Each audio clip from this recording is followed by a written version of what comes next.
It is so simple, ladies and gentlemen.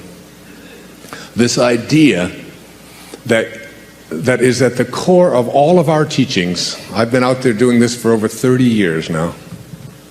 The Erroneous Zones was published 30 years ago. And what I've discovered is what Earl Nightingale told me when I was just getting started in this whole business, when something called the strangest secret. We become what we think about all day long. We become what we think about all day long. But more than that, understanding that your thoughts are real, that they have an impact. Isn't it conceivable that your thought can have an impact on whether or not you can attract what you want into your life? That you can extend it out into a universe which is perfect, which has no need for you to interfere with it, which is always doing exactly what it is supposed to do. No restrictions on it. And it always has been doing it, and it always will be doing it. And everything that you're going through, it's all part of the perfection of all of this. That you are not any of the things that you've come to believe that you are. You're not what you have, you're not what you do, you're not your reputation. You spent a whole lifetime working on understanding that. I'm looking at the things that we believed in the morning of our life. What we were taught, what we were told when we came into this world. What you were told was important for you to do.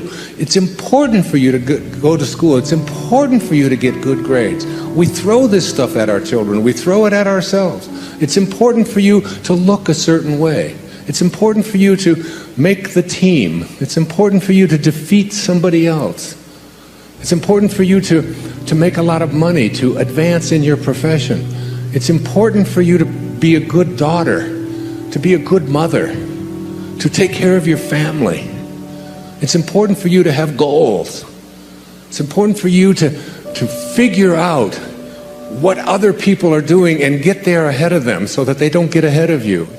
It's important for you to win.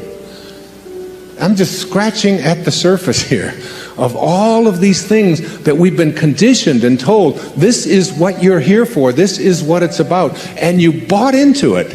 You just hook, line, and sinker. We took it. We all did. I did too. We all did. And then you get to a point, and I just share with you this one observation from Jung called the stages of life. He says, thoroughly unprepared, we take the step into the afternoon of life. Worse still, we take this step with the false presupposition that our truths and ideas will serve as hitherto. But we cannot live the afternoon of life according to the program of life's morning. Hear that. Really hear that, because most of you here are in the afternoon of your life, and it has nothing to do with how old you are, by the way. This can happen at 14, or some of you stay in the morning of your life for 16 lifetimes.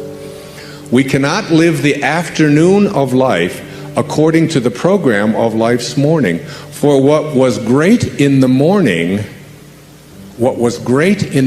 of your life, getting the grades, making the cheerleading team, being a good daughter, getting the gold star, saving your money, getting the job, whatever it is, what was great in the morning will be little at evening. And what in the morning was true, which is a big word here today, what in the morning was true will at evening have become a lie.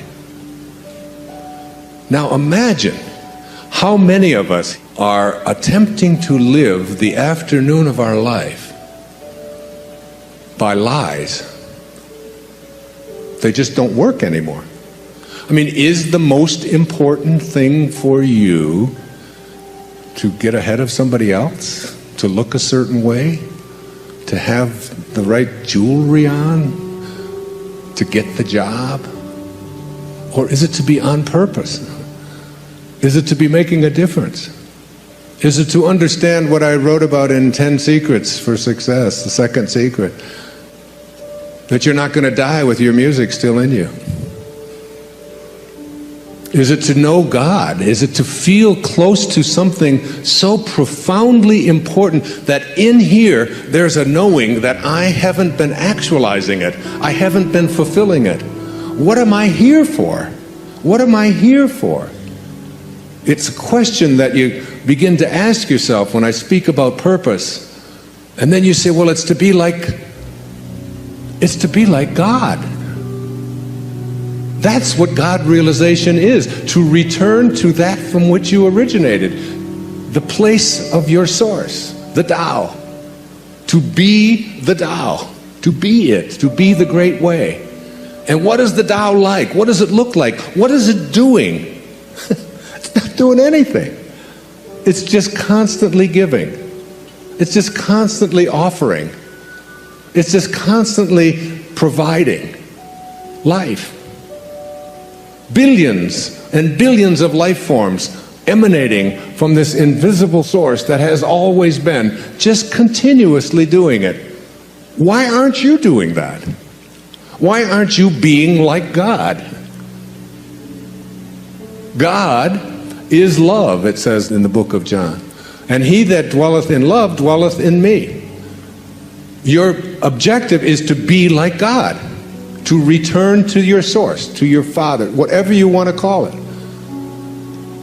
And then we take things like organized religion and we think, well, because I'm going to church and I'm doing the right thing. But you have to remember that the source, that the Tao excludes no one. It excludes no one. It doesn't say you get to breathe and you don't. It does say you get to have hair and you don't. It does those things, right? But it doesn't say you get life and you don't. It says it's for all of you, you're all one. And then we take organizations that say only you get to get in. Only if you believe this way do you get to be part of God. But that's not of God. So any thought that you have that excludes anyone is not a thought of God, it's not a thought of Tao. And that's why the number one source of conflicts on our planet today is about organized religions fighting organized religions. And none of it is of God. Anything that divides us weakens us. Anything. Any thought that you have that divides you from somebody else, that makes you better than somebody else, that says this, any judgmental thought at all like that is not a thought of source. And the minute that you leave source, you lose the power to manifest. You lose the power to attract into your life what you want. You have moved away from source. And any thought that unites us, that includes us, that is of service, any thought of spirit and spirituality that brings us together as one and recognizes the truth that all of us have come from the same source and that we are all breathing the same air and that we all came from the same place. So where does any organization that includes one and excludes other fit on the God realization scale? Way down here. You have to really be careful if you want to live the Tao, if you want to live this thing I'm speaking about and get yourself back into balance, if you want to be in balance, then your habits have to start matching up with your desires in everything that you do. And it's just a simple matter of deciding to do it in all of your thoughts. Every place that you have any thought that is not aligned. Any place, any thought. So here are the thoughts that I'd like you to look at that keep you from the truth of Tao. All right? Every thought that you have that is on what's missing in your life. Every thought that you have about what's missing in your life is an energy that allows you to become a vibrational match to attracting more of what's missing in your life. The most valuable commodity I know of is information. Wouldn't you agree?